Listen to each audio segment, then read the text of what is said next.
আসসালামু আলাইকুম। আমি আরব আমিরাত থেকে আব্দুল আজিজ। বিশ্বাস করেন ভাই, আওয়ামী লীগ ক্ষমতায় থাকলে আমার কোনো লাভ লস নাই, বিএনপি ক্ষমতায় থাকলেও আমার কোনো লাভ লস নাই, ব্যক্তিগতভাবে আমার কোনো লাভ লস কিন্তু নাই। কিন্তু আমি একজন সচেতন নাগরিক হিসাবে, আমি একজন প্রবাসী হিসাবে আমি চাই বাংলাদেশের মানুষ ভালো থাকুক। আর সেটা যে সরকারের মাধ্যমে বাংলাদেশের মানুষ ভালো থাকবে ওইটা দেখার বিষয় না, মানে যে কোনো সরকারের আমলে আমি চাই বাংলাদেশটা ভালো থাকুক, বাংলাদেশের মানুষ ভালো থাকুক। তো এই সরকারের আমলে বাংলাদেশের মানুষ আমার মনে হয় না ভালো থাকা সম্ভব হবে।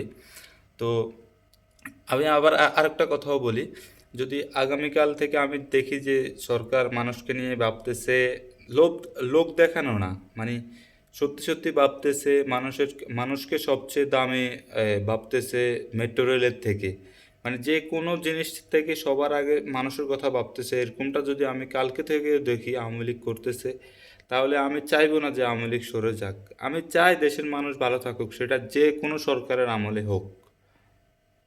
তো আল্লাহ জানে কি হবে না হবে। এই সরকার থাকা অবস্থায় কিন্তু আমার মনে হয় না এরকম হবে। তো এটাই, আর কিছু বলার নাই।